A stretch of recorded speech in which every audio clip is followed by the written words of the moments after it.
Hello everyone. இந்த வீடியோவில் நம்ம பார்க்க போகிற ரெசிபி cheesecake. இந்த ரெசிபியை செய்கிறதுக்கான இன்க்ரீடியன்ட்ஸ் இந்த ஸ்லைடில் லிஸ்ட் அவுட் செஞ்சுருக்கேன். இது எப்படி செய்யுதுன்னு பார்க்கலாம் வாங்க. ரெசிபியை 3 பகுதிகளாக நான் பிரிச்சிருக்கேன். முதல் பகுதியில் எப்படி பேஸ் crust செய்கிறதுன்னு பார்க்க போகிறோம். இதுக்கு ஒரு மிக்ஸி ஜாரில் டைஜஸ்டிவ் பிஸ்கெட்ஸ் ஒரு 15 இதை உடச்சி சேர்த்திடுங்க. இதை பல்ஸ் மோடில் வச்சு நல்லா பொடியாக அரைச்சி எடுத்துக்கோங்க. இந்த இடத்துல நீங்கள் கிரஹாம் கிராக்கர்ஸையும் பயன்படுத்தலாம். இன்றைக்கி நான் டைஜஸ்டிவ் பிஸ்கெட்ஸை பயன்படுத்தியிருக்கேன். ஒரு அவன் சேஃப் பவுலில் 4 டேபிள் ஸ்பூன் உப்பில்லாத வெண்ணெயை சேர்த்திட்டு மைக்ரோவேவ் அவனில் 30 செகண்ட் இதை மெல்ட் செஞ்சு எடுத்துக்கலாம். மெல்ட் செய்த பட்டரில் பொடியாக்கிய பிஸ்கெட் 1/2 கப், சர்க்கரை 1 டேபிள் ஸ்பூன், இதை எல்லாத்தையும் சேர்த்திட்டு நல்லா கலந்து விட்டுடுங்க. நல்லா கலந்ததுக்கப்புறமா பார்த்திங்கன்னா புட்டு மாவோடைய கன்சிஸ்டன்சி மாதிரி தனித்தனியாக இருக்கும். இந்த ரெசிபிக்கு நான் 8 இன்ச் பேன் எடுத்திருக்கேன். இதில் குக்கிங் ஆயிலை சேர்த்தி அடிப்பகுதியிலையும் ஓரத்துலேயும் எண்ணெயை நல்லா தேய்ச்சி விட்டுடுங்க. அடுத்ததாக சீஸ் கேக்கை அடிப்பிடிக்காமல் பார்த்துக்கிறதுக்கு ஃபாயில் ஷீட்டை கொண்டு பேனுடைய அடிப்பக்கத்தில் 2 லேயர் போட்டு கவர் பண்ண போகிறோம். இதை அடிப்பகுதியில் வச்சு அந்த பேனுடைய ஷேப்புக்கு தகுந்தாப்பில் மடித்து அதை ப்ரெஸ் பண்ணி விட்டுடுங்க.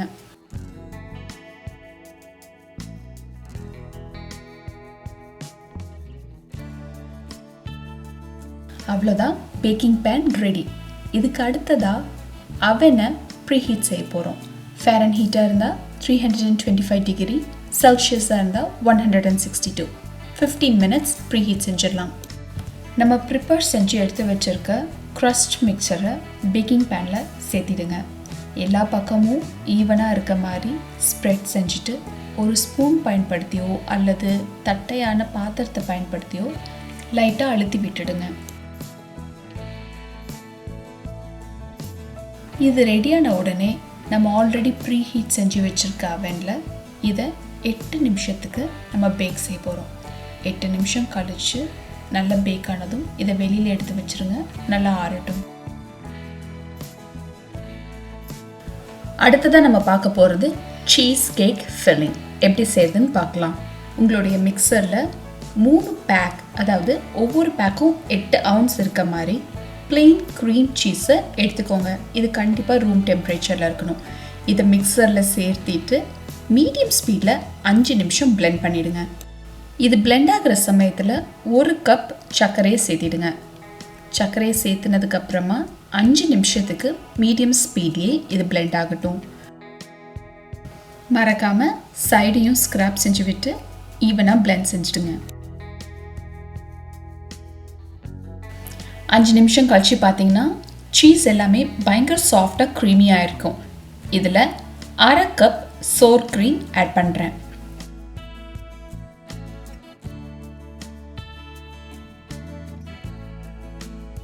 வெண்ணிலா எக்ஸ்ட்ராக்ட் 1 டீஸ்பூன் சேர்த்திடுங்க. இதை மறுபடியும் லோ ஸ்பீடில் 2 நிமிஷம் பிளெண்ட் செய்ய போகிறோம்.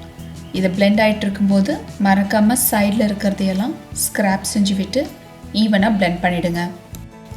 இந்த ரெசிபிக்கு நான் 3 முட்டையை பயன்படுத்த போகிறேன். உங்களுடைய மிக்சரை மீடியம் ஸ்பீடில் செட் செஞ்சுட்டு ஒரு டைமில் 1 முட்டையை மட்டும் சேர்த்திடுங்க.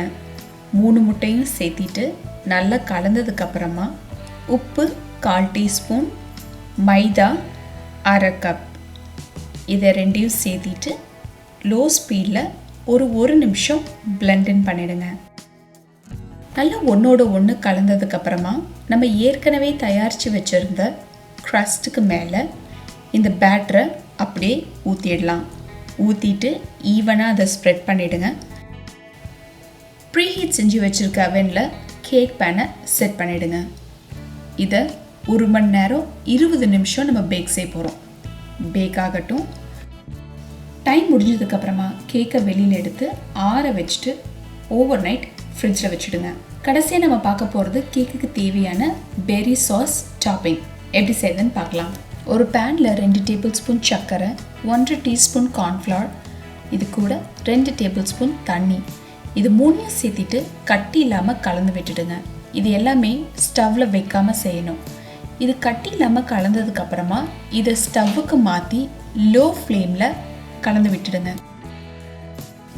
லோ ஃப்ளேமில் 2 நிமிஷம் நீங்கள் கலந்ததுக்கப்புறமா சாஸ் திக்கனப் ஆகிறத உங்களால் பார்க்க முடியும். சாஸ் திக்காக ஆரம்பிக்கும் போது இதில் ஃப்ரெஷ் ப்ளூபெர்ரி 1.5 கப் சேர்க்குறேன். பெரிஸை ஆட் செஞ்சதுக்கப்புறமா ரொம்ப மெதுவாக தான் கலந்து விடணும், வேகமாக கலந்துடாதீங்க. இதில் இன்னும் ஒரு 2 டேபிள் ஸ்பூன் தண்ணி சேர்க்குறேன். மெல்லமாக ஒரு முறை கலந்து விட்டுட்டு அப்படியே லோ ஃப்ளேமில் கொதிக்க விட்டுருங்க. இது ரொம்ப கொதிக்கக்கூடாது. கொதிச்சதுன்னா ப்ளூபெர்ரியெல்லாம் வெந்து கரைஞ்சிடும். நம்ம கேக் டெக்கரேட் செய்யும் போது ப்ளூபெர்ரி முழுசாக இருந்தால் தான் அழகாக இருக்கும் பார்க்குறதுக்கு. 2 நிமிஷம் கழித்து பார்த்திங்கன்னா இது கொதிக்க ஆரம்பிக்கும். அடுப்பை ஆஃப் பண்ணிவிட்டு இதை ஒரு கிளாஸ் ஜாருக்கு மாற்றிடுங்க. இது கம்ப்ளீட்டாக ஆறணும். ஆறினதுக்கப்புறம் ஃப்ரிட்ஜில் வச்சிடலாம். கேக்கும் சாஸும் ரெடி. இதை ஓவர் நைட் ரெஃப்ரிஜரேட் பண்ணிவிட்டு அடுத்த நாள் தான் டெக்கரேட் செய்ய போகிறோம். அடுத்த நாள் கேக்கை எப்படி டெக்கரேட் செய்கிறதுன்னு பார்த்துடலாம். ஃப்ரிட்ஜில் இருந்து கேக்கை வெளியில் எடுத்து அடிப்பகுதியில் நம்ம போட்ட ஃபாயில் ஷீட்டை முதல்ல எடுத்துடலாம். ஒரு கத்தியோ அல்லது பட்டர் நைஃபை பயன்படுத்தி கேக்கோடைய எட்ஜஸை ரிலீஸ் பண்ணி விட்டுருங்க. பேனை அன்லாச் பண்ணிவிட்டு கீழே இருக்க பிளேட்டை விட்டுட்டு சைடில் இருக்க பேனை மட்டும் ரிமூவ் பண்ணிவிடுங்க. நம்ம தயாரித்து எடுத்து வச்ச ப்ளூபெர்ரி சாஸை கேக்கோட மேல் பகுதியில் அப்படியே ஸ்ப்ரெட் பண்ணிவிடுங்க. இந்த சாஸ் வேண்டாம் அப்படின்னு நினச்சிங்கன்னா சிம்பிளாக ஜாமை கூட கேக் மேலே ஸ்ப்ரெட் பண்ணி அதுக்கு மேலே ஸ்ட்ராபெர்ரி, ராஸ்பெர்ரி, ப்ளூபெர்ரி மாதிரி டெக்கரேட் செஞ்சு நீங்கள் கேக்கை சர்வ் பண்ணலாம். அடுத்த ஸ்டெப் முற்றிலும் ஆப்ஷனல். இந்த சிம்பிளான விப்ட் க்ரீம் ஃப்ராஸ்டிங்கை எப்படி செய்கிறதுன்னு என்னோட ட்ரெஸ்லெஸ் கேக் வீடியோவில் நான் கொடுத்துருக்கேன். உங்களுக்கு வேணும்னா ரெஃபர் செஞ்சு பார்க்கலாம். அது சிம்பிளாக ஒரு ஜிப்லாக் பேக்கில் சேர்த்திட்டு உங்களுக்கு வேணுங்கிற டிசைனில் நீங்கள் டெக்கரேட் செய்யலாம். டேஸ்டியான சீஸ் கேக் ரெடி. இதை ஸ்லைஸ் செஞ்சு சர்வ் பண்ணிடலாம்.